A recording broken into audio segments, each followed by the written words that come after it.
اس میں جو لوگ اٹھ کے بھاگتے ہیں وہ منظر کشی کی ہے کہ جو سامنے آیا ڈال لیا پھر پیٹ بھرا. جیسے یعنی بھوکا کھانے پہ ٹوٹتا ہے اس طرح وہ ایک دوسرے کو بلائیں گے اور وہ اقوام مل کے مسلمانوں پہ ٹوٹیں گی. یہ پریڈکٹ کر دیا تھا پہلے. اور آج کے حالات دیکھ لیں مڈل ایسٹ میں، گرین لینڈ سے لے کے یہ جو سارے کانفلکٹ ہیں، غزہ، سیریا، لبنان، سوڈان، افغانستان، عراق، نقشہ آپ کے سامنے ہے آج کا. حدیث 1400 سال پہلے آپ کے سامنے رکھ دی. کسی نے عرض کیا یا رسول اللہ کیا ہماری تعداد کم ہوگی، یعنی قلت تعداد کی وجہ سے ہمارا یہ حال ہوگا کہ سارے ٹوٹ پڑیں گے؟ فرمایا نہیں، اس وقت تم تعداد میں بہت ہوگے، البتہ تم سیلاب کی جھاگ کی طرح ناکارہ ہوگے. سیلاب آتا ہے اس کی جھاگ ناکارہ ہوتی ہے نا، جیسے اوپر جھاگ ہوتی ہے جس کا کوئی جو ہے وہ پرپز نہیں ہوتا، اس کا کوئی ایفیکٹو نہیں ہوتی، وہ جھاگ کی طرح ہلکی جھاگ ہلکی ہوتی، چاہے صابن کی ہو، پانی کی ہو، شیمپو کی ہو، اس کا وزن نہیں ہوتا جھاگ کا، یعنی وزن یعنی اسٹرینتھ نہیں ہوگی، طاقت نہیں ہوگی، اس لیے جھاگ سے مثال دی. طاقت کھو بیٹھو گے.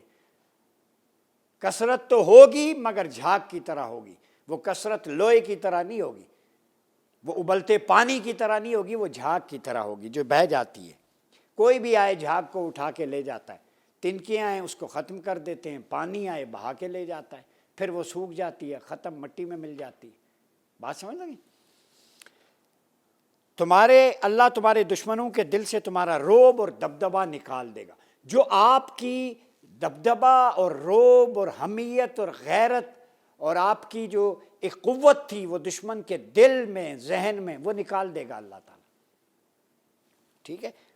اور تمہارے دلوں میں بزدلی ڈال دے گا، تم بزدل بن جاؤ گے.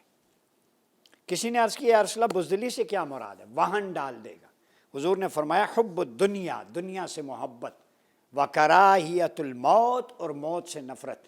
جب تم اپنا ٹھکانہ دنیا کے مال و دولت کو بنا لو گے، جب ٹھکانہ عیش و عشرت کو بنا لو گے، جب تمہارا لائف سٹائل شباب و کباب بن جائے، جب تمہارا اوڑھنا بچھونا رقص و سرود بن جائے، جب تم گانے بجانے کی محفلوں کو عام کرنے لگو، جب یہاں کی طوائفہ سیلیبریٹی بن جائے، جب کوٹھے والی سٹار کہلوانے لگے، جب قرآن جو ہے وہ نغمگی کے انداز میں پڑھا جانے لگے، قاری عام ہو جائیں، فقہا اٹھ جائیں، علماء کم ہو جائیں، تو اس وقت کیا ہوگا؟ دنیا سے یہ محبت ہے اور موت سے نفرت.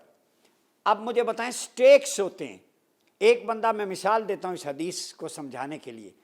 ایک بندے نے پنڈی سے، اسلام آباد ہم بیٹھے ہیں، کراچی جانا ہے ٹرین کے ذریعے. اب کراچی اس کی منزل ہے تو وہ زیادہ راہ راستے میں کھانے پینے کا اتنا ہی رکھے گا کہ جتنا اس نے وہاں سٹے کرنا ہے.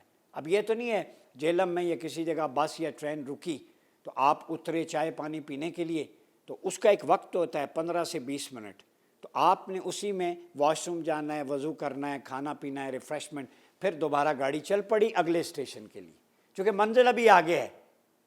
تو زیادہ راہ اتنا ہی رکھا جاتا ہے جتنا سٹے ہوتا ہے. تو یہ دنیا ایک عارضی سٹے ہے، اس میں اتنا ہی زیادہ راہ ہے، 10-15 منٹ جیسے گاڑی اسٹیشن پہ رکتی ہے. منزل آخرت ہے. ہم اصل میں زیادہ راہ پورے کا پورا یہاں کر رکھے، سٹیک ہمارے دنیا میں رہ گئے. بلڈنگ کا کیا بنے گا، جائیداد کا، اقتدار کا، مال و دولت کا، یہ کوئی لے نہ جائے، میں مر گیا تو یہ ہو جائے گا. تو موت سے خوف، موت آنی ہے، بستر پہ بھی آئے گی، حادثے میں بھی آ سکتی ہے. جتنا بھاگیں گے، موت تو ایک حقیقت ہے، اس سے کوئی نہیں بچ سکتا. تو فرمایا کہ دنیا کی محبت جب ہو جائے گی تم اسی میں کھپ جاؤ گے، اسی کو زیادہ راہ سمجھو گے، منزل سمجھو گے، تو آخرت کا ٹھکانہ تو گیا. تو یہ حدیث ایک امپورٹنٹ چیز ہے جو آپ علیہ الصلوۃ والسلام جو ہے وہ فرما گئے کہ دشمن مل کے سازش کرے گا. اب دیکھیں وہ سازشیں کیا ہیں. امریکہ ایران کے معاملے میں دنیا کو دھوکہ دیتا نظر آ رہا ہے. یہ کوئی نئی بات نہیں، عراق کے معاملے میں بھی دھوکہ ہوا تھا. آپ کو یاد ہے 2000 ارلیز میں ٹونی بلیئر، جو آج بورڈ آف پیس میں بات کروں گا، اس کمیٹی میں شامل ہے. یہ وہ کسائی ہے جس نے عراق میں 10 سے 20 لاکھ افراد کا خون کیا اور یہ کہا تھا کہ ویپن آف میس ڈسٹرکشن ہے ان کے پاس، علی کیمیکل اور دیگر لوگوں کا نام لے کے. بعد میں وہاں کا تیل، گیس، سونا نچوڑ کے لے گئے اور کئی سال بعد کہتا ہے کہ سوری ہم سے غلطی ہوئی، ویپن آف میس ڈسٹرکشن نہیں تھے۔ تو 10-20 لاکھ کیڑے مکوڑے تھے ٹونی بلیئر صاحب، یعنی جو سب سے بڑا بدماش اور اجرتی قاتل ہے وہ بورڈ آف پیس میں ٹرمپ صاحب نے شامل کر دیا۔ کس کو یہ فلمیں یہ چورن دکھاتے ہیں؟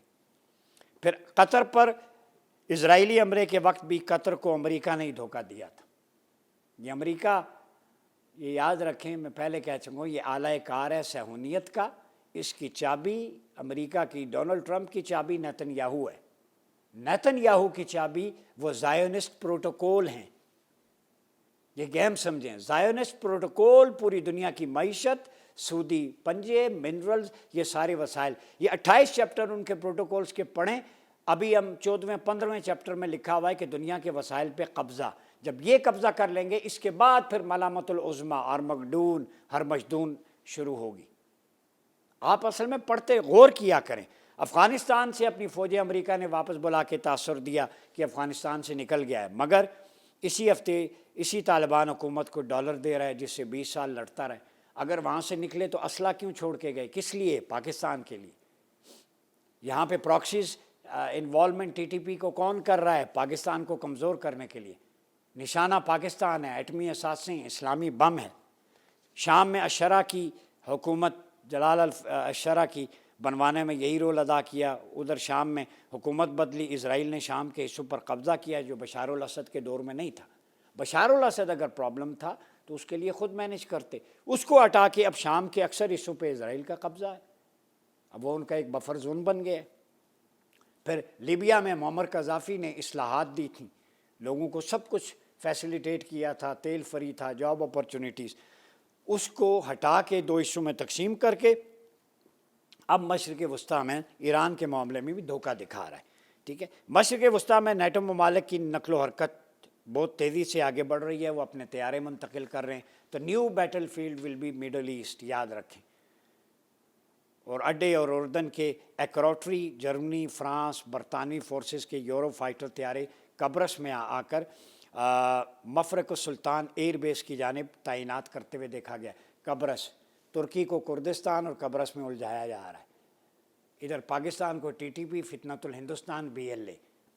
گیم سمجھے ذرا، ایران کو بھی threat, regime change, target Middle East تو ختم ہو گیا، ٹھیک ہے، کوئی اس قابل نہیں رہا۔ اب ہے جناب ترکیہ، آپ کا پاکستان اور ایران، یہ کھٹکتے ہیں 3، یہ مثلث ہے۔ اگرچہ امریکہ ایران پر حملے کی تردید کر رہا ہے، تاہم نیٹو کی فضائی نقل و حرکت اس کے برعکس اشارے دے رہی ہے اس وقت۔ اب پاکستان کو محتاط رہنا ہوگا، گو کہ ہمارے فیلڈ مارشل حافظ سید عاصم منیر نے امریکہ میں کھڑے ہو کر کہہ دیا تھا کہ اگر ہم ڈوبنے لگے تو آدھی دنیا کو لے کر ڈوبیں گے۔ امریکہ اس کھلی دھمکی کے باوجود کہیں نہ کہیں پاکستان کو ضرور نشانہ بنانا چاہتا ہے۔ گزشتہ 8 مہینے میں پاکستان نے ہر مقام پر استعمار کو نیچا دکھایا، خواہ وہ انڈیا کا بارڈر ہو، بنیاد مرصوص ہو، انڈیا کو بنگلہ دیش میں، نیپال ہو، یا ایران پر امریکی حملے کے علاوہ سعودی عرب کو امریکہ سے توڑنا، لیبیا، مصر اور اردن کو پاکستان کے ساتھ کھڑا کرنا بھی امریکہ کے لیے ناگوار ہے، ہضم نہیں ہو رہا۔ تو پاکستان اسلامی بلاک بنانے کی طرف جا رہا ہے، جو ہم 2 سال سے کہہ رہے ہیں، آواز پہنچ رہی ہے۔ یمن سے اسرائیلی پراکسی کی شکست، سوڈان میں اسرائیلی مفادات کے خلاف جانا، اور اب ایران میں امریکہ کی جتائی جنگ میں امریکہ کو پسپا کرنا، یہ سارے اقدامات ہیں جو مارخور جو ہے وہ بیہائنڈ دا سین کر چکا ہے الحمدللہ۔ ٹھیک ہے، تو اصل نشانہ پاکستان ہے۔ پاکستان کی فوجی قیادت معاملے کو سمجھتی ہے اور ہر حوالے سے پورا بندوبست ہے، عوام کو بہادر افواج کے ساتھ کھڑا ہونا ہوگا۔ آخر میں جناب یہ بورڈ آف پیس جو ہے، اس کو میں تھوڑا سا کر دوں۔ یہ پریزیڈنٹ ٹرمپ نے Emmanuel Macron, president of France, ان کا ایک لیٹر ٹویٹر پہ کر دیا، یہ ڈپلومیٹک نارمس کے ویسے خلاف ہے۔ From president Macron to Trump, my friend, انہوں نے ٹرمپ کو لکھا، انہوں نے اوپن پبلکلی کر دیا۔ We are totally in line on Syria, یہ میکرون صاحب کہہ رہے ہیں۔ We can do great things on Iran. I don't understand what you are doing on Greenland. Let us try to build great things. Number 1, I can set up a G7 meeting after Davos in Paris on Thursday afternoon. I can invite the Ukrainians, Danish, Syrians, and Russians in the margins. Number 2, let us have a dinner together in Paris together on Thursday before you go back to the US, Emmanuel.